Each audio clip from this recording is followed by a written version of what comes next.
Turkey's tensions with Moscow are boiling over into Iran. Iran is speaking up for Moscow, arguing that Ankara was wrong for downing a Russian warplane last month. Turkey says it's offended. CCTV's Natalie Carney has more on how the war of words may hurt Turkey's status in the region. Turkey has gone from zero problems with its neighbors to nothing but problems with its neighbors. Ankara is currently dealing with foreign policy blunders with both Russia and Iraq, and it appears Iran could be the next relationship jeopardized. Russia's recent accusation that Turkey was involved in the illicit buying and facilitating of oil from ISIL-controlled areas was backed by some Iranian officials, causing the Turkish Prime Minister Ahmet Davutoglu to warn Tehran against such insults and attacks. As well, unlike Ankara, Moscow and Tehran both support Syrian President Bashar al-Assad. Russia and Iran have a sort of close relationship, especially during the nuclear deals. Russia supported the issue in the Security Council.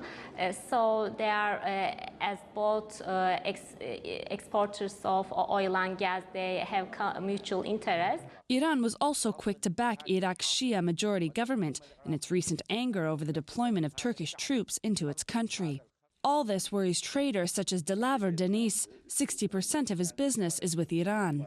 He sees how sanctions imposed by Russia have hurt Turkish traders and hopes Tehran's cozy relationship with Moscow won't push it to follow suit. We don't have any problems with the Iranian customers, but because of problems at customs, the products are received late. When the delivery is late, the possibility of the customer buying from us again decreases, so the product is purchased less. Yet Professor Bilgehan says the relationship between Iran and Russia should not be over-exaggerated. The two countries are energy rivals. In the aftermath of the nuclear deal, Iran needs to develop its economy, so it needs cooperation with its neighbors, and it needs to export its natural gas, oil, and there has to be some sort of pipelines, and Turkey at this point becomes the essential partner for Iran, especially if Iran wants to have a permanent relationship with the European countries. This extends into general trade as well. With international sanctions coming off as a result of the nuclear deal, trade is expected to increase in numerous industries, not just between Iran and Turkey, but Iran and the EU. Diplomatically, common threats could even bring both countries to a compromise over Syria.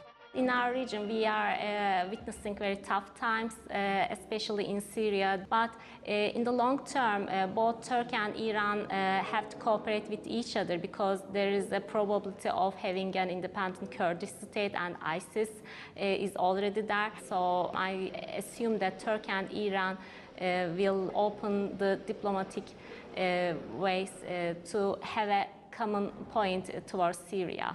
Iran and Russia have cooperated on a number of fronts in recent years, including in the energy sector, which has been targeted by Western sanctions. Yet this is unlikely to influence Iran's regional relationships.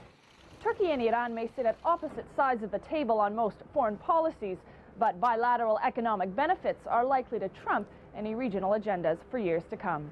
Natalie Carney for CCTV in Istanbul, Turkey.